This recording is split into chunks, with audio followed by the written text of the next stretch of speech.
Welcome to வெற்றிவாக YouTube channel. நான் உங்கள் சுல்ஃபிகர். காலியாகும் நாம் தமிழர் கட்சி. நாம் தமிழர் கட்சி காலியாகதா என்ன சொல்றீங்க அப்படின்னு சொல்லி கேட்கலாம். 2 தினங்களுக்கு முன்பாக அந்த கட்சியில 10 வருஷமாக பயணித்த இயக்குனர் களஞ்சியம் அவர்கள் அந்த கட்சியிலிருந்து வெளியேறி இருக்கார். அதற்கு முன்பாக ஒரு வாரத்துக்கு முன்னாடி அந்த கட்சியினுடைய வழக்கறிஞர் அணி ஒருங்கிணைப்பாளராக இருந்த சங்கர்னு சொல்லக்கூடிய நபரும் நம்முடைய கட்சியில் அந்த கட்சியிலிருந்து விலகி தமிழக வெற்றி கழகத்தில் இணைந்தார்கள். தற்போது அண்ணன் மு களஞ்சியம் அவர்கள் அந்த கட்சியிலிருந்து வெளியே வந்திருக்கிறார். வெளியே வந்தவர் ரொம்ப டீசெண்டா ஒரு அறிக்கையை வெளியிட்டு இருந்தாரு. யார் மேலையும் சீமான் மேல தனிப்பட்ட மரியாதை இருக்கு அப்படின்னு சொல்லி இருக்கிறாரு. சீமான் அவர்களை குறித்தோ அல்லது கட்சியினுடைய எந்த நிர்வாகிகளை குறித்தும் எந்த விதமான தவறான செய்திகளையும் சொல்லலாம். மாறாக இந்த அரசியல் போக்கு நமக்கு பிடிக்கல, தனி மனித அதாவது ஒரு வெறுப்பு அரசியல் இங்கே கட்டமைக்கப்படுகிறது, மாற்று கட்சியினுடைய தலைவர்கள் மீதான வெறுப்பு அரசியல் இங்கே கட்டமைக்கப்படுகிறது அப்படிங்கிற ஒரு விஷயத்த சொல்லி அதுல எனக்கு விருப்பம் இல்லை அப்படின்னு சொல்லி அண்ணன் களஞ்சியம் அவர்கள் அந்த கட்சியிலிருந்து வெளியே வந்துட்டார். இந்த வெளியே வந்ததுக்கான காரணம் என்ன? உண்மையிலே நாம் தமிழர் கட்சி இந்த ஒரு நபர் வெளியே வந்த உடனே அந்த கட்சி காலி ஆகுதா அப்படிங்கிற சந்தேகம் உங்களுக்கு வரலாம். ஸோ அதை பத்தி இந்த வீடியோல தெளிவா பேசியிருக்கிறோம். இந்த வெற்றிவாக யூடியூப் சேனல் சப்ஸ்கிரைப் பண்ணாம பாக்குறவங்க சப்ஸ்கிரைப் பண்ணிக்கோங்க, பெல் பட்டனை கிளிக் பண்ணி வச்சுக்கோங்க. அப்பதான் நம்ம அடுத்தடுத்து போடக்கூடிய வீடியோக்கள் உங்களுக்கு நோட்டிபிகேஷன்ல வரும்.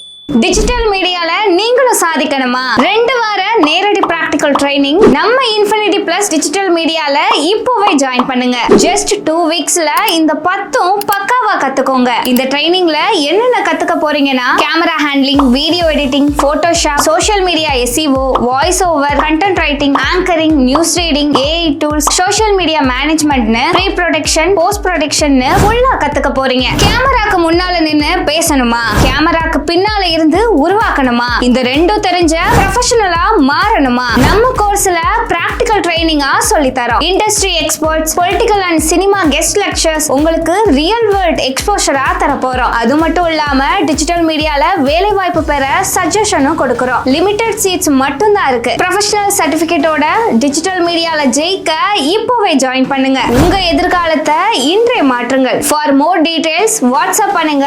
6380181542. Infinity plus digital media Chennai. So அதுக்கு முன்னாடி நம்ம வீடியோ தலைப்புக்கு முன்னாடி போறதுக்கு முன்னாடி இந்த தூத்துக்குடியில விளாத்திக்குளம் MLA ஒருத்தர் பேசியிருந்தார் இல்லையா, முதலமைச்சருடைய எலும்பு ஒடிப்பு அப்படின்னு சொல்லி. அவரை நேற்றுக்கு அரெஸ்ட் பண்ணி 15 நாள் ரிமாண்ட்ல போட்டாங்க. திமுக காரங்களாம் பயங்கர போராட்டம் எல்லாம் பண்ணாங்க. ஸோ அதில் பார்த்தீங்கன்னா நம்ம மார்க்கண்டேயன் அவருடைய பையன், அந்த பையன் வந்து ஒரு விஷயத்த பேசியிருக்கிறான். அதுக்கு நிச்சயமா நம்ம பதில் கொடுத்தே ஆகும். அவன் ஏதோ வைகோன்னு நினப்பு, வைகோ மாதிரியே மிமிக்ரி பண்ணிட்டு இருக்கான். புரியுதா? ஓஜி வைகோவே நம்ம கூட இருக்கிறாங்க. இவன் என்னன்னா வைகோ மாதிரி மிமிக்ரி பண்ணிட்டு இருக்கான். அப்படியே அந்த தோரணையோட அப்படியே அந்த வாய்ஸ் மாடுலேஷனோட பேசினா எல்லாரும் அதை கேட்டுருவாங்க அப்படின்னு நினைச்சிட்டு இருக்கிறாங்க. ஆனா நீ பேசினது அது உன்னுடைய திறமை தகுதி அப்படின்னு வச்சுக்கலாம். ஆனா நீ பேசுற வார்த்தை தப்பு தம்பி. புரியுதா? நீ என்ன சொல்ற உங்க பையன் உங்க கூட இல்ல, ஆனா எங்க அப்பா எங்க கூட இருக்கணும் அப்படின்னு சொல்ற. கரெக்ட் தான், அவருடைய பையன் அவர் கூட இல்ல. உங்க அப்பா உங்க கூட இருக்கணும் அப்படின்னா உங்க அப்பா மூடிக்கிட்டு இருக்கணும். புரியுதா? உங்க அப்பா உங்க கூட இருக்கணும்னா அவன் சட்டமன்ற உறுப்பினராக இருந்தாலும் ஒரு முதலமைச்சருக்கு என்ன கண்ணியம் கொடுக்கணுமோ, என்ன மரியாதை கொடுக்கணுமோ, ஒரு முதலமைச்சரை பத்தி எந்த அளவுக்கு விமர்சனம், அதற்குன்னு ஒரு லிமிட் இருக்கு இல்லையா, அந்த லிமிட்டுக்குள்ள நின்று பேசணும். அதை விட்டுக்கிட்டு எலும்ப ஓடிப்பேன்னு சொல்லிட்டு ரவுடி பையன் மாதிரி பேசினா உங்க ஒப்பேன்னு சொல்லிட்டு அவனை பார்த்துட்டு பூ போட்டு முத்தம் கொடுப்பாங்களாக்கும். நீதிமன்றத்துல காவல்துறை அவனை கைது செஞ்சு உள்ள வச்சுட்டாங்க. இல்லை அப்படின்னு சொன்னா நிச்சயமா சொல்றேன், தமிழ்நாட்டு மக்கள் அவனை செருப்பால் அடிப்பாங்க. எலும்பை ஒடிச்சிருவான். அவன் எலும்பை ஒடிச்சிருவான். நீ நல்ல பையனா இருந்தா இவ்வளவு தூரம் நான் நல்லா எஜுகேட்டட் தான், அவங்க அப்பா உனக்கு நல்ல கல்வியை கொடுத்துருக்காங்க, நல்லா இங்கிலீஷ் எல்லாம் பேசுற, நீ உண்மையில நல்ல பையனா இருந்தா உங்க ஒப்பான சட்டையை பிடிச்சு கேட்கணும். நீ பெரிய MLA புளுத்தியா இருக்கலாம், எப்படா ஒரு மாநிலத்துடைய முதலமைச்சர் கொடுத்து இப்படி நீ பேசுவ அப்படின்னு சொல்லிட்டு கேட்கலாம். கேட்டுட்டு நீ மற்றவங்களை விமர்சனம் பண்ணணும். சரியா தம்பி? கொஞ்சம் அடக்கி வாசிச்சிக்க. சரியா? அடுத்து நம்ம தலைப்புக்குள்ளாடி போயிடும். தலைப்பு உங்களுக்கு தெரியும், காலி ஆகிறது நாம் தமிழர் கட்சி அப்படிங்கிறது. என்னடா ஒரே ஒருத்தர் வெளியே வந்துட்டாரு களஞ்சியம், அவர் வெளியே வந்த உடனே நாம் தமிழர் கட்சி காலி ஆகுதா அப்படின்னு சொல்லி நீங்க கேட்கலாம்.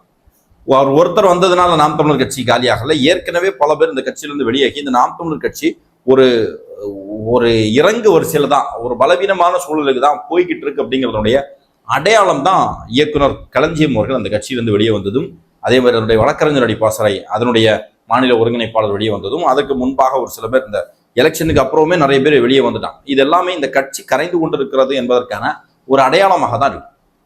ஏன் இந்த கட்சி கரையுது அப்படின்னு சொல்லி பார்த்தா, உதாரணமா களஞ்சியம் அவர்கள் சமீபத்துல ஒரு விஷயம். நம்ம லயோலாமணி அவர்கள் தமிழ்நாடு பாடநூல் கழகத்தினுடைய தலைவராக பொறுப்பேற்ற உடனே அதுக்கு ஒரு வாழ்த்து சொல்லியிருந்தார். வாழ்த்து சொன்ன உடனே நம்ம இடும்பாவனம் கார்த்திக் வந்து அதை விமர்சனம் செய்திருந்தார். லயோலாமணி அவர்கள் ஒரு தமிழ்நாட்டு பாடநூல் கழகத்தினுடைய தலைவராக பொறுப்பேற்றதுக்கு பிறகு எத்தனையோ நமக்கு தாவேகா கட்சியை சார்ந்தவர்கள் எல்லாம் அதை ஆதரித்தார்கள். ஆனால் முழுக்க முழுக்க நாம் தமிழர் கட்சியை சார்ந்தவர்கள் அதை வன்மத்தோட தான் விமர்சனம் செய்தார்கள். என்ன வன்மத்தோட விமர்சனம் செய்தார்கள்னா, இவனுக்கெல்லாம் என்ன தகுதி இருக்கு, இவனுக்கெல்லாம் என்ன தகுதி இருக்கு, இவனுக்கு என்ன தகுதி இருக்கு அப்படின்னு சொல்லி கேட்டுக்கிட்டே இருந்தாங்க. ஆனா அது அந்த நேரத்துல தான் நம்ம களஞ்சியம் அவர்கள் வந்து அவருக்கு வாழ்த்து சொன்னார். களஞ்சியம் அவர்கள் சொன்னது அதை விமர்சனப்படுத்தியவர்கள். ஆனா அதே நேரத்துல இதே சீமான் வந்து மாற்று கட்சியை சேர்ந்த திமுகவை சார்ந்தவர்களை, பாஜகவை சார்ந்தவர்களை, இன்னும் சொல்ல போனா காங்கிரஸ் உங்களுடைய பரம எதிரின்னு சொல்லக்கூடிய அதே காங்கிரசுடைய தலைவராக இருக்கக்கூடிய செல்வ பெருந்தகை வர்மன் கூட அப்படியே கட்டி பிடிச்சி ஆற தழுவி முத்தம் கொடுத்தாப்புல. கேவி தெங்கபால்லாம் சித்தப்பா பெரியப்பான்னு சொல்லி பேசக்கூடிய அளவுக்கு அண்ணன் சீமான் வந்து அவர்களிடம் பேசினாங்க. அவர்களோட நட்பு பாராட்டினார். கேட்டா அரசியல் நாகரிகம் அப்படின்னாங்க. என்ன சொன்னாங்க? அரசியல் நாகரிகம். சீமான் மற்றவர்களோடு பேசினா அது அரசியல் நாகரிகம். அதே நேரத்தில் சாட்டை துரைமுருகன் பேசினா அரசியல் நாகரிகம், இடும்பாவனம் கார்த்திக் பேசினா அரசியல் நாகரிகம். ஆனா அந்த கட்சியில இருந்து ஒருத்தர் தாவேகாவை சார்ந்த ஒருத்தருக்கு வாழ்த்து சொல்றதோ அவரை சந்திக்கிறதோ அது அரசியல் அநாகரிகமா? அதற்கு அந்த அரசியல் நாகரிகம் அப்படின்னு சொல்லக்கூடிய அளவுகள் பொருந்தாதான் இதான் கேள்வி. அப்ப ஏன் இந்த விமர்சனம் இவர்கள் செய்கிறார்கள் நாம் தமிழர் கட்சிக்காரங்க அப்படின்னு சொன்னா, அந்த அரசியல் வெறுப்பு அரசியல், தமிழக வெற்றி கழகத்தின் மீது இவர்கள் கொண்டிருக்கக்கூடிய வெறுப்பு அரசியல், தாவேகா மீது இவர்கள் கொண்டிருக்கக்கூடிய வெறுப்பு அரசியல் இவர்களை எங்கே நோக்கி பயணிக்க செய்தனா, திமுகவை நோக்கி, பாஜகவை நோக்கி பயணிக்க வைக்கிறது. அதனுடைய வெளிப்பாடு தான் தொடர்ச்சியாக இவர்கள் தமிழக வெற்றி கழகத்தை குறித்தும் தாவேகாவை குறித்தும் விமர்சனம் செய்திருந்தார்கள். எல்லாருக்கும் நல்லா தெரியும், தாவேகா ஆரம்பிச்ச டைம்ல ஆரம்பித்ததிலிருந்து கட்சியை நம்ம தாவேகாவை சாட்டை துரைமுருகனும் சரி சீமானும் சரி ஆதரிச்சு தான் வந்தாங்க. தம்பி தம்பின்னு சொல்லி பேசினாங்க. கூட்டணி வருவோம் அப்படின்னாங்க. சீமான் முதலமைச்சரானா தளபதி விஜய் அவர்களை துணை முதலமைச்சர் ஆக்குவேன்னு சொன்னாங்க. எங்க தம்பி விஜய் அவர் மண்ணினுடைய மைந்தன் தமிழன் அப்படின்லாம் சொல்லி பேசின சீமான் அவர்கள் முதல் மாநாடு விக்கிரவாண்டி மாநாட்டிற்கு பிறகு, அந்த விக்கிரவாண்டி மாநாடு நடக்கக்கூடிய அன்றைக்கு வரையிலும் விக்கிரவாண்டி மாநாட்டை புகழ்ந்து பேசினார் சாட்டை துரைமுருகன். அதற்கு பிறகு சீமான் வந்து ஒரு வார்த்தை சொல்றார். சீமான் வந்து அந்த விக்கிரவாண்டி மாநாட்டுக்கு பிறகுதான் தமிழக வெற்றி கழகத்தை விமர்சனம் செய்யும். அந்த விமர்சனத்துக்கு அவர்கள் சொன்ன காரணம் என்னன்னா, விஜய் அவர்கள் அந்த மாநாட்டில் சீமான் அவர்கள் அவரிடம் பர்சனலா பேசினதை வெளியே சொல்லிட்டாரு. என்ன பேசினார்னா, அரசியல் அப்படிங்கிறது வந்து இந்த கொஞ்சி கொஞ்சி கடிக்கக்கூடிய மீன்கள் இருக்கக்கூடிய குளம் கிடையாது, இது பெரிய பெரிய திமிங்கலங்கள் இருக்கக்கூடிய அகழி அப்படின்னு சொல்லியிருந்தார். இதையும் தளபதி வந்து இந்த மேடையில பேசியிருந்தார். சீமான் சொன்னதா சொல்லலை, இப்படியெல்லாம் சொன்னாங்க அப்படின்னு சொல்லிக்கிட்டு ஒரு ஒரு ஒரு சிறு பையனுடைய கதையை வந்து எடுத்து சொன்னார். இதை கேட்ட உடனே நான் தனிப்பட்ட முறையில் அவர் பேசினதை அவர் வெளிப்படுத்திட்டார் அப்படின்னாரு. அப்படின்னா வெளிப்படுறது என்னன்னா, சீமான் வந்து அவர்கிட்ட சொல்லியிருக்கிறார். சீமான் இதை எந்த காரணத்துக்காக சொல்லியிருக்காருன்னா, விஜய் அவர்களை திட்டமிட்டு அரசியலுக்கு வரவிடாமல் தடுப்பதற்காக பயமுறுத்திருக்கிறார். தம்பி, நீ உலகத்துல இருக்கிற, சினிமா உலகத்துல உச்சத்துல இருக்கிற, அரசியலுக்கு வந்தா தாங்க மாட்ட, அரசியல் அப்படி கிடையாது, அரசியல் வந்தா மீனங்களா தான் இருக்காது, முதலைகளா இருக்கும், ஒன்னு அப்படி விழிக்கணும் இப்படி விழிக்கணும்னு சொல்லி பயங்கரமா பயமுறுத்திருக்காங்க. ஒரு படத்துல நாகேஷ் கதை சொல்லுவார் இல்லையா, அவர் அப்பா கதை சொல்லும் போது அப்பா பயந்து நடுங்குவார் இல்லையா, அந்த மாதிரி கதை சொல்லிடுறாரு. விஜய் அவர்கள் இதெல்லாம் கேட்டுக்கிட்டு அசால்ட்டா நீ சொன்ன கதை, நீ கொடுத்த அந்த சஜஷன் எல்லாத்தையும் சீமான் சொன்னதெல்லாம் ஜஸ்ட் தட்டி விட்டுக்கிட்டு அவர் வந்து என்னதான் வந்தாலும் நம்ம ஒரு களத்துல இறங்கியாச்சு, அது என்ன அப்படிங்கிறத பார்த்துக்கலாம் அப்படின்னு சொல்லிட்டு களத்துல இறங்கிட்டு அவர் அந்த மேடையில ஒரு எக்ஸாம்பிளா சொன்னார். சீமான் சொன்னார் அப்படின்னு சொல்லலாம், நான் அரசியலுக்கு வரும்போது என்ன இதே மாதிரி சில பேர் எச்சரிக்கை செய்தார்கள், ஆனாலும் நான் வந்தேன் அப்படிங்கிறாரு. இப்போ நாமளே இருக்கிறோம், கொடைக்கானல் போறோம், நல்ல மழை சீசன்ல போறோம்னு வைங்களேன். கொடைக்கானல் போகாதப்பா, இந்த சீசன் போனீங்கன்னா பயங்கர மழையா இருக்கும், என்ஜாய் பண்ண முடியாது அப்படின்னு சொன்னா நம்ம சொல்லணும் இல்லையா. நம்ம அங்க போறோம், அதை மீறி போயிட்டோம், போனா அங்க பார்த்தா நல்லா இருக்குன்னு சொன்னா எங்கிட்ட வரும்போதே சில பேர் அங்க போறோம் கொஞ்சம் மழையா இருக்கு அல்லது மழை இல்லாம இருக்குது, அப்ப நம்ம சொல்லுவோம் இல்லையா, இந்த வரும்போதே சில பேர் சொன்னாங்க அங்க போகாத அப்படின்னு சொல்லி, ஆனா அதையும் தாண்டி தான் நான் வந்தேன் அப்படின்னு சொல்லுவோமா இல்லையா. அந்த ஒரு கண்ணோட்டத்தினுடைய அடிப்படையில தான் முதலமைச்சர் விஜய் அவர்கள் அதை பேசியிருந்தார். அப்போ விமர்சனம் செய்து விட்டார், நான் சொன்னதை இப்படி சொல்லிட்டார் அப்படின்னு சொல்லி சீமான் வந்து அதோட அந்த ஒரு காரணத்திற்காகவே விஜய் அவர்கள் மேல அதற்கு பிறகு தொடர்ச்சியாக வன்மம், தொடர்ச்சியாக வெறுப்பரசியல். இந்த வெறுப்பரசியல் அவரை பாஜகவை நோக்கி இழுத்தது. திமுகவே பங்காளின்னு சொல்றதுக்கு அளவு வச்சு. இப்போ எலெக்ஷன் முடிஞ்சாச்சு, எலெக்ஷன் முடிஞ்சு எலெக்ஷனுடைய ரிசல்ட் என்னவா இருக்குதுன்னா, சீமான் சொன்னதுக்கு ஆப்போசிட்டா இருக்கு. சீமான் என்ன சொன்னார், எலெக்ஷன் அரசியல் அப்படிங்கிறது கொஞ்சம் கொஞ்சம் கடிக்கக்கூடிய குளங்கள், மீன்கள் இருக்கக்கூடிய குளங்கள் கிடையாது, இது முதலைகள் இருக்கக்கூடிய அகடின்னு எல்லாம் சொன்னார் இல்லையா. சொல்லி உங்களால இது முடியாது, இது வந்து இம்பாசிபிள் அப்படிங்கிற விஷயத்தெல்லாம் சொன்னார். அதுக்கு பிறகு நாம கட்சி ஆரம்பித்து நம்முடைய செயல்பாடுகள் போகும்போதும் அவருக்கு பேச தெரியல, அவருக்கு நடக்க தெரியல, அவருக்கு உட்கார தெரியல, அவருக்கு பேச தெரியல, மக்களை ஒருங்கிணைக்க தெரியல இப்படின்னு சொல்லி பயங்கரமா விமர்சனம் செய்தார்களா இல்லையா.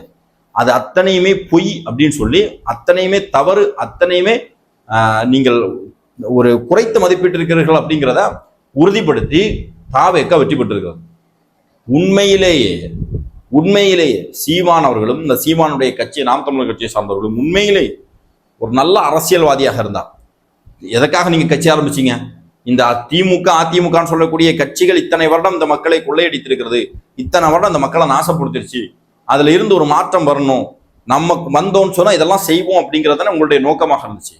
இப்போ உண்மையிலே அப்படிப்பட்ட நோக்கம் இருந்துச்சுன்னு சொன்னா, நீங்கள் செய்ய முடியாத சாதனையை விஜய் அவர்கள் செய்திருக்கிறாங்க. நான் ஜெயிச்சேன் தோத்தேன் அப்படிங்கிறத தாண்டி இந்த இருபெரும் கட்சிகளிடம் இருந்து, ஏன்னா உதயசூரியனுக்கே ஓட்டு போடுவான், இந்த பக்கம் ரெட்டையிலேயே ஓட்டு போடுவான், அந்த மனநிலையை மாற்றி ஒரு மாற்று அரசியலை கொண்டு வந்து வெற்றி பெற்றிருக்கிறது விஜய் அவர்களுடைய தமிழக வெற்றி கழகம். உண்மையிலே நல்ல அரசியல்வாதியாக இருந்தால் சீமான் இதை ஏற்றுக்கொண்டிருப்பார். சீமான் இதை வந்து ஏற்றுக்கொள்வதோடு ஆதரிச்சிருப்பார். நம்மால் ஜெயிக்க முடியாட்டாலும் பரவாயில்ல, ஒருத்தர் மாற்றம் வந்துருக்கிறார். நீ அன்புமணி ஏன் தாவேக்காவை வந்து ஆதரிக்கிறார்? நாம ஜெயிக்காட்டாலும் பரவாயில்ல, ஒரு மாற்றத்தை நாம நினைச்சோம் முடியாதா, இன்னைக்கு ஒருத்தர் செய்து காட்டியிருக்கிறார். அதுவே ஒரு பெரிய மாற்றம் தானே, ஒரு புரட்சி தானே. ஏன் திருமாவளவன் ஆதரிக்கிறார்? அவங்க 2016 மக்கள் நல கூட்டணின்னு சொல்லி திமுக அதிமுகவுக்கு ஒரு மாற்றாக ஒரு முயற்சி செய்தார்கள், முடியல. ஆனா இன்றைக்கு அதை விஜய் செய்து காட்டியிருக்கிறார், சாதித்து காட்டியிருக்கிறார். அப்ப அதுக்கு நம்ம சப்போர்ட் பண்ணணும் அப்படிங்கிற ஒரு எண்ணத்துல வராது. சீமானும் அப்படி நினைச்சிருக்கும். ஆனா அப்படி நினைச்சாங்களான்னா இல்ல. தொடர்ந்து அதற்கு பிறகும் தொடர்ந்து நம்மை விமர்சனம் தான் வைக்கிறாங்க. அரசு இன்றைக்கு முதலமைச்சர் தளபதி விஜய் அவர்கள் இருக்கிறார். இந்த அரசனுடைய தவறுகளை, அரசனுடைய பலவீனத்தை சுட்டி காட்டுவதோ விமர்சனம் செய்வதோ தட்டி கேட்பதோ தவறுனே நம்ம சொல்லல. ஆனால் இங்க தவறு மட்டுமே நடக்கல இல்லையா, இங்க எவ்வளவு நல்ல விஷயங்கள் நடந்து கொண்டிருக்கிறது. நாம் தமிழக வெற்றி கழகத்தினுடைய ஆட்சியில் எவ்வளவு விஷயம், இந்த ஊழல், லஞ்சம், இந்த மாதிரியான விஷயங்களுக்கெல்லாம் இந்த அரசு அலுவலகங்கள் எல்லாம் உண்மையிலேயே சொல்றோம், வெளிப்படையா. நான் கட்சிக்காரங்கிறதுனால பேசல, பொதுவாகவே மக்கள் நம்ம கிட்ட சொல்லக்கூடிய விஷயங்கள் பார்க்குறோம். இந்த கமிஷன் வாங்குறது, ஒரு சர்டிபிகேட்டுக்கு போனோம்னா இத்தனை ரூபா கொடுக்கணும், இதெல்லாம் இல்லை. ஆனா இதெல்லாம் கொண்டு வருவதற்கான முயற்சிகள் நடைபெறுது, அது ஒரு விஷயம். ஆனா இதெல்லாம் மேக்சிமம் தடுக்கப்பட்டிருக்கிறது. இது சீமான் விரும்பிய ஒரு மாற்றம் தானே. அப்ப அதை எங்கேயாவது ஒரு இடத்துல இவர்கள் ஆதரித்திருக்கிறார்கள்னா கிடையாது. எங்கேயாவது ஒரு இடத்துல, சின்ன இடத்துல தாவேக்கா கட்சியினுடைய நிர்வாகிகள் ஏதாவது தவறு செய்திருந்தான்னு சொன்னா அதை இவங்க தான் தூய சக்தி அப்படின்னு சொல்லி அந்த விஷயத்தை கொண்டு வந்து பேசக்கூடியவர்கள் உண்மையிலேயே அரசியலா நாம கொண்டு வந்திருக்கக்கூடிய மிக முக்கியமான மாற்றத்தையும் பற்றி, அல்லது இந்த ஊழல் லஞ்சத்துக்கு எதிராக நாம் எடுக்கக்கூடிய நடவடிக்கையை பற்றி எவ்வளவு பாசிட்டிவான விஷயங்கள் நம்ம செய்யறோம், அதை பத்தி இவர்கள் ஒரு இடத்துல கூட பேசலாம். இத்தனை வருஷம் அதிமுக திமுக இருக்கக்கூடிய பெரிய பண்ணையார் மனநிலையில் இருக்கக்கூடியவன் தான் எம்எல்ஏ சட்டமன்றத்துக்கு எல்லாம் போயிட்டு இருந்தாங்க, அமைச்சராக இருந்திருந்தாங்க. சீமான் வந்து எளிய பிள்ளைகளுக்கு வாய்ப்பளித்தார், நம்ம அதை ஒத்துக்கிறோம். பெண்களுக்கு வாய்ப்பளித்தார், எளிய வீட்டு பிள்ளைகளுக்கு வாய்ப்பளித்தார். பெரிய அளவுக்கு பொருளாதார செலவெல்லாம் அவங்க பண்ணல, ஆனா அவங்க வெற்றி பெறவில்லை. அதே மாதிரி தளபதி விஜய் அவர்கள் அரசியல் கட்சி ஆரம்பிச்சு அதே மாதிரி எளிய வீட்டு பிள்ளைகளுக்கு வாய்ப்பு கொடுக்கிறார், பெண்களுக்கு வாய்ப்பு கொடுக்கிறார், சாதாரண வீட்டு பிள்ளைகளுக்கு வாய்ப்பு கொடுக்கிறார். அரசியல்ல பணம் அப்படிங்கிறது ஒரு மிகப்பெரிய ஃபேக்டர் சொல்லிட்டு இருந்த இடத்துல அதை ஒட்டுமொத்தமாக தவிடு பொடியாக்கி தகர்த்தெறிந்திருக்கிறார். நீ அடுத்த எலெக்ஷன்ல சீமான் யாரை வேணாலும் காசு இல்லாம நிப்பாட்டலாம், மக்கள் அதுக்கு பழகிட்டாங்க. அந்த மனநிலைக்கு மக்களை கொண்டு வந்து விட்டோம். இந்த நிலையில சீமான் கட்சியில் இருக்கக்கூடிய எளிய மக்கள் சட்டமன்றத்துக்குள்ளாடி போக முடியல. ஆனா தமிழக வெற்றி கழகத்தினுடைய எளிய மக்கள், சாதாரண வீட்டு பிள்ளைங்க சட்டமன்றத்துக்குள்ள போய் இன்னைக்கு ஆட்சி அதிகாரத்துல போயிருக்கிறான். ஆதரிக்கணுமா வேண்டாம்? சீமான் உண்மையிலேயே எளிய மக்களுடைய அரசியல் செய்யக்கூடிய நபராக இருந்தால் ஆதரிச்சிருப்பார். ஆனா சீமான் என்ன செய்யறார்? சாட்டை துரைமுருகன் என்ன செய்யறாங்க? அந்த எளிய மக்களிடம் ஏதாவது குறைகள் இருந்தா, அவனுக்கு பேச தெரியாம இருக்கலாம், அதனுடைய செயல்பாடுகளை தவறு இருக்கலாம், அல்லது அரசியல் அப்படிங்கிறது வந்து ஒரு மிகப்பெரிய ஒரு ப்ராசஸ், புரியுதா? அது ஒருவேளை அது சம்பந்தமான விஷயங்கள் அவங்களுக்கு நுணுக்கங்கள் தெரியாம இருக்கலாம். அதை வைத்து கிண்டலும் கேலியும் நக்கலும் நையாண்டியும் அடிக்கக்கூடியவர்கள் இவர்கள். ஆனா இவன் கார்த்தி ப. சிதம்பரத்தை நக்கல் பண்ண மாட்டானுங்க. தவறா சொன்னான், ஜி.கே. வாசனை பத்தி இவங்க தவறான நடவடிக்கை எடுத்தா சொல்ல மாட்டாங்க. திமுக இருக்கக்கூடிய எத்தனையோ எம்எல்ஏக்கள் எம்பிக்கள் எல்லாரும் அரசியல் ஞானம் பெற்றவர்கள் கிடையாது. காசு பணம் இருக்குன்னு சொல்லிட்டு எம்எல்ஏ எம்பி ஆனவங்களாம் எத்தனை பேர் இருக்காங்க. அவர்கள் செய்யக்கூடிய தவறுகளை எல்லாம் இதே மாதிரி இவர்கள் விமர்சனம் செய்யறது கிடையாது. ஆனா தாவேக்கா அப்படின்னு சொல்லி வந்துட்டுனா விமர்சனம் செய்வார்கள். அப்ப நம்ம என்ன கேள்வி வருதுன்னா, நீ எளிய பிள்ளைகளுக்கான கட்சி, எளியவர்கள் ஆட்சி அதிகாரத்திற்கு வரணும் அப்படின்னு சொல்லி நினைக்கிறீங்க. இங்க நீ உன்னால முடியாதது, ஆனா விஜய் அவர்களால் சாதித்து காட்டி இருக்கிறார். இப்ப நீ அதை ஆதரிக்கணுமா வேண்டாமா? அரசியல் எவ்வளவு பெரிய 50 வருஷமா ஒவ்வொருத்தராலையும் நினைச்சு கஷ்டப்பட்டு முடியாத காரியத்தை தளபதி அவர்கள் அவருடைய ஒரு சினிமா நடிகர் அப்படிங்கிற, நீங்க சொல்றது சினிமா நடிகர் அப்படிங்கிற ஒரு தகுதி மட்டும் போதுமா தமிழ்நாட்டை ஆள்வதற்கு அப்படின்னா அதுல நம்ம உடன்படுறோம் கிடையாது. மக்கள் மேல அக்கறை இருக்கணும், ஆட்சி அதிகாரத்தை பத்தி தெரிஞ்சிருக்கணும், அரசியலை பத்தி தெரிஞ்சிருக்கணும், அரசியல் நுணுக்கங்களை பற்றி தெரிஞ்சுக்கணும். அது விஜயிடம் இருக்கிறதா இல்லையா, அது அவருடைய நிலைப்பாடு என்ன அப்படிங்கிறதுல 1000 விமர்சனங்கள் உங்களுக்கும் இருக்கலாம். அதில் ஏதாவது தவறு இருந்துச்சுன்னா அதை சுட்டி காட்டலாம், தட்டி கேட்கலாம், எடுத்து பேசலாம். ஆனால் இங்க நீங்க என்ன பேசுறீங்க? ஒரு தனிநபருடைய இயலாமை, ஒரு தனிநபருடைய தனிநபரை பத்தி அவருக்கு பேச தெரியல. அவன்லாம் சினிமாவுக்கு டிக்கெட் விட்டு சும்மா சர்வசாதாரணமா சொல்றான், பிளாக்ல டிக்கெட் விட்டுட்டா அப்படின்னு சொல்லிட்டு சர்வசாதாரணமா அவர்களை விமர்சனம் அப்படிங்கிறதான் பண்ணிட்டு இருக்கீங்களே தவிர ஆக்கப்பூர்வமான எந்த விஷயமே பேசலாம். அப்ப இதுல என்ன தெரியுதுன்னா வெறுப்பு அரசியல், அது மாற்றுக் கட்சியினர் மீது வெறுப்பு அரசியல். இந்த திமுக அதிமுக கட்சி சார்ந்தவர்கள் எல்லாம் பத்தி நீங்க ஆரம்பத்தில் என்ன சொன்னீங்கன்னா, இவர்கள் எம் இனத்தின் பகைவர்கள் அப்படின்னு, இவர்கள் திராவிடர்கள், இவர்கள் எம் இனத்தின் பகைவர்கள் அப்படின்னு. இன்னைக்கு என்ன சொல்றீங்கன்னா பங்காளின்னு சொல்றீங்க. நீங்க உதயநிதி ஸ்டாலினோட சேர்றதோ அல்லது திமுகவிடம் சேர்ந்து மு.க. ஸ்டாலினிடம் சேர்ந்து பேசுறது அதை நம்ம தப்பு சொல்லலாம். அது உங்களுக்கு அரசியல் நாகரிகம் அப்படிங்கிறது நம்ம ஏத்துக்கிறோம். ஆனா நீங்க இவங்களை என்ன சொன்னீங்க? எம் இனத்தின் பகைவன் சொன்னீங்க. என் இனத்தினுடைய பகைவனை நீ வீழ்த்தினா நான் வீழ்த்தினா, ஒருத்தன் வீழ்த்தி இருக்கான் அப்படின்னு சொன்னா மீண்டும் அவனுக்கு ஒரு பலத்தை கொடுக்கறது அதானே தார்மீக பொறுப்பாகவும் கடமையா இருக்கும். நீ கூட இருந்து தப்புன்னா தப்புன்னு சொல்லு. கம்யூனிஸ்டுகள் இருக்கிறார்கள், ஆதரிக்கிறாங்க. தவறு நடக்குதுன்னு சொன்னா சுட்டி காட்டுறாங்க, தட்டி கேட்கிறாங்க, போராட்டம் செய்கிறார்கள். நீ எதிர்கட்சின்னு சொல்லி இருக்கிற, இங்க எவ்வளவு நல்ல விஷயங்கள் இருக்கு, நல்ல விஷயங்களை ஆதரி, தப்பான விஷயத்த சுட்டி காட்டு, விமர்சனம் பண்ணு. அதை விட்டு முழுக்க விமர்சனம். அதே லயோலா மணி அவர்களுக்கு இந்த தமிழ்நாடு பாடநூல் கழகத்தினுடைய தலைவர் போஸ்டிங் கொடுத்ததெல்லாம், விமர்சனம் செய்ததெல்லாம் வெறுப்பினுடைய உச்சம். அதனாலதான் உங்க கட்சியில் இருக்கிறவங்க பார்க்கறான். இதாண்டா வெறுப்பு அரசியல், தனிநபர் மேல அரசியல், பொறாமை. இந்த ஆடுகளம் படத்துல தனுஷுக்கு கூட ஒருத்தர் இருப்பார், அந்த வயசானவர், அவருக்கு அந்த ஒரு பொறாமை வரும் தெரியுமா, அந்த ஈகோ சீமானுக்கு. நம்மளால சாதிக்க முடியாததை ஒருத்தர் சாதிச்சுட்டானே அப்படிங்கிற வெறி, கோபம். தோத்துட்டோம் அப்படிங்கிறது, தோத்தது நீங்க இல்ல, உங்களை அந்த மக்கள் ஆதரிக்கல, மாற்றுக்கிறது இல்ல.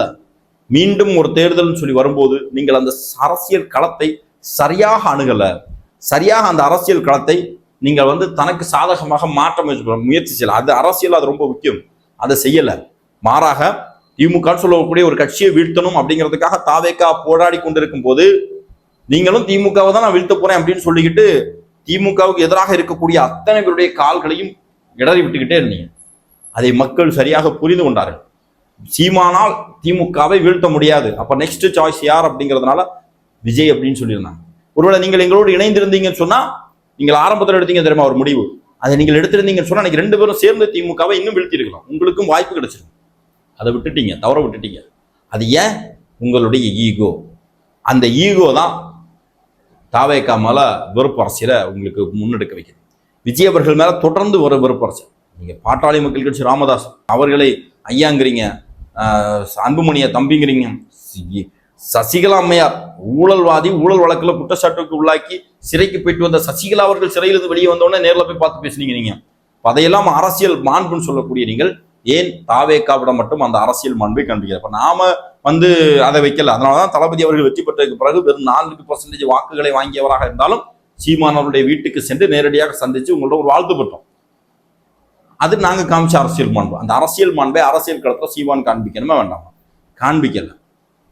விஜய் அவர்களை விமர்சனம் செய்தார்கள் அப்படிங்கிறதுக்காகவே களஞ்சியம் எல்லாம் இங்கிருந்து வெளியே போனாங்கன்னு தெரியல. ஆனா இங்க மெயின் மேட்டர் என்னன்னா, மற்றவர்கள் மீது வெறுப்பு அரசியலை கொட்டக்கூடியவர்கள், செய்யக்கூடியவர்கள் இந்த கட்சியினுடைய வளர்ச்சிக்கு காரணம் என்ன, இந்த கட்சியை எப்படி வளர்ச்சி அடைய வைக்கிறது, இந்த கட்சி பலவீனத்திற்கு காரணம் என்ன, இந்த கட்சியை முன்னோக்கி கொண்டு செல்லணும்னா அடுத்தடுத்து என்ன மாற்றங்களை கொண்டு வரணும் அப்படிங்கிறதுக்காக கவனமே செலுத்தல.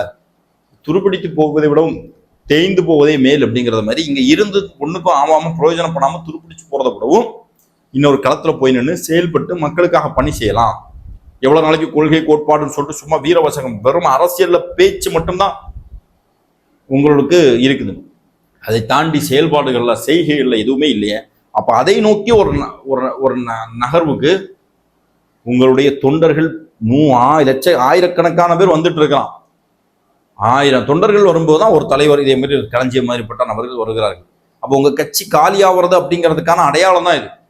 இப்போ அதாவது நீங்க கொஞ்சம் சுதாரித்துக் கொள்ளணும். நம்ம நாம் தமிழர் கட்சி, அந்த கட்சி மேல எனக்கு தனிப்பட்ட முறையில் நல்லா மரியாதை இருக்கு. ஆரம்பத்துல நானும் ஆதரித்திருக்கிறேன். ஏன் ஒரு மாற்று அரசியலை முன்னெடுத்தார்கள், இயற்கை குறித்து புரிதலை ஏற்படுத்தினார்கள், தமிழ் குறித்து புரிதலை ஏற்படுத்தினார்கள், மாற்று மொழியினுடைய ஆதிக்கம் தமிழை எப்படி ஒழிக்கிறது, தமிழர்களுடைய கலாச்சாரத்தை எப்படி ஒழிக்கிறதுங்கிறது, ஒரு கலாச்சாரம், பண்பாடு, வாழ்வியல் குறித்த ஒரு மிக நுட்பமான அரசியலை தமிழ்நாட்டில் பேசினது சீமான். அந்த சீமானும் சரி, அந்த அரசியலும் சரி நீடித்திருக்கணும் அப்படிங்கிறதுல எனக்கு மாற்று கருத்து இல்லை. நாம் தமிழர் கட்சியை சார்ந்தவன் அதை ஆதரிக்கிறானோ இல்லையோ, விரும்புகிறானோ இல்லையோ, நாம விரும்புகிறோம். ஏன்னு சொன்னா எதிர்கட்சிகள் இதே மாதிரியான பல்வேறு கொள்கைகளின் கோட்பாடுகளையும் கொண்டு அதற்காக உழைக்கக்கூடிய கட்சிகள் நிலை தொடர்ந்து இருக்கணும். அப்படி இல்லைன்னு சொன்னா பாசிசவாதிகள் பலம் பெறுவார்கள் அப்படிங்கிறதுல அந்த அரசியலை நான் ரொம்ப தெளிவா புரிந்து கொண்டிருக்கேன். அதனால சீமான் மாதிரியோ அல்லது நாம் தமிழர் கட்சி மாதிரியோ கட்சிகள் தொடர்ந்து இருக்கணும். ஆனா எப்படி இருக்கணும் அப்படின்னு சொன்னா, நிலைத்து இந்த மக்களுக்கான ஒரு அரசியலை செய்யணும். மக்களுக்கான அரசியலை செய்யணும்னா மக்களுக்காக அரசியல் செய்யக்கூடியவர்களை கேவலப்படுத்துறது, அவர்களை ரொம்ப விமர்சனம் செய்யறது, அவர்களை ரொம்ப கொச்சப்படுத்துறது, இதுதான் நோக்கமாகவே இருந்துகிட்டு இருக்கு. இதை தாண்டி அவர்கள் செய்யக்கூடிய நல்ல விஷயத்தையும் நீங்க பாராட்டுங்க, தவற விமர்சனம் பண்ணுங்க, சட்டத்துக்கு உட்பட்டு நியாயமான விமர்சனத்தை செய்யுங்க. அதற்கு பிறகு உங்களுடைய கட்சியினுடைய வளர்ச்சிக்கு என்ன செய்யணும், என்ன மாற்றத்தை கொண்டு வரணும் அப்படின்னு செய்யுங்க. இன்னும் நீங்க தெளிவு பெறவில்லை. சீமான் இந்த முறை தமிழ்நாட்டில் வந்து துறை தெரியப்பட்டதுக்கு காரணமே பெரியார் மீது கை வைத்துதான். பெரியாரை எந்த அளவுக்கு மோசமா கேவலமா பேசி சம்பந்தமே இல்லாத அரசியலெல்லாம் செஞ்சு ஒரு ஒரு ஒரு ஒரு பயணத்தை நோக்கி போறோம், ஒரு இலக்கை நோக்கி பயணிக்கிறோம் அப்படின்னு சொன்னா அந்த இலக்கை நோக்கி பயணிக்கிறதுக்கு ஸ்ட்ரைட்டா என்ன ரோட்டு உண்டோ அதை எடுத்து போகணும். அதை விட்டு தேவையில்லாத விஷயங்கள் எல்லாம் போட்டு குழப்பிக்கிட்டு கொள்கை, கோட்பாடு, சித்தாந்தம் அது இதுன்னு சொல்லி இஷ்டத்துக்கு, ஆனா கொள்கை கோட்பாட்டுக்கு எல்லாம் மாற்றமாக தான் நீங்க நடந்திருக்கீங்க. மொத்தமா சேர்ந்து ஒரு கலவையா செஞ்சு இன்னைக்கு மக்கள் மத்தியில் அம்பலப்பட்டு அதன் காரணமாக தாவேகா, அதன் காரணமாக நாம் தமிழர் கட்சி 8% ஓட்டுல இருந்து 4% மாறி இருக்கிறார்கள். அடுத்த வர தேர்தலாம் அது கூட கிடைக்காது. அதனால உங்களுக்கு ஒரு வாய்ப்பு இருக்கிறது, திருத்திக் கொள்ளுங்கள். இந்த லயோலா மணி மாதிரியான நபர்களுக்கு போஸ்டிங் போடும்போது குறைந்தபட்சம் அவர்களை, அதாவது அந்த விமர்சனத்துல வன்மம் இருந்துச்சு. விமர்சனம் லயோலா மணியனுக்கு என்ன, அவருக்கு என்ன தகுதி இருக்கு அப்படின்னு சொல்லி கேட்கறதுல அவருடைய எஜுகேஷன் குவாலிஃபிகேஷனோ அல்லது அவருடைய கடந்த கால அரசியல் செயல்பாடுகள் சார்ந்த குவாலிஃபிகேஷனோ அவர் கேட்டிருந்தா பிரச்சனை இல்லை. அதை தாண்டி ஒரு ஒரு ஒரு விமர்சன கருத்து, ஒரு கொச்சைப்படுத்தக்கூடிய விமர்சன கருத்தாக இருந்த காரணத்தினால்தான் அண்ணன் கௌதமன் மாதிரியான நாட்கள்லாம் உங்களை விட்டு விலகுறாங்க. இன்னும் நிறைய பேர் விலகுவாங்க. தனிப்பட்ட முறையில் இந்த நாம் தமிழர் கட்சியை சார்ந்தவர்கள் பேசி இருக்கிறார்கள், தலைமை தவறுகள் செய்கிறது அப்படிங்கிறது. அதனால கொஞ்சம் சூதனமா இருந்து கொள்ளுங்கள். சாட்டை துரைமுருகனுடைய வியூஸ் வெறிக்காக, பண வெறிக்காக அல்லது இடும்பாவனம் கார்த்திகாகனுடைய அந்த லூசுத்தனமான சிந்தனைகளுக்காக கட்சியை நாசம் பண்ணிடாதீங்க அப்படிங்கிறத ஒரு தகவலா சொல்லிக்கிட்டு, அன்பான சொல்ல இந்த நாம் தமிழர் கட்சி அழிகிறது அப்படிங்கிறத பத்தி நீங்க என்ன நினைக்கிறீங்க அப்படிங்கிறத கமெண்ட் பாக்ஸ்ல பதிவு பண்ணுங்க. இன்னொரு தலைப்புல இன்னொரு வீடியோல சந்திப்போம். நன்றி.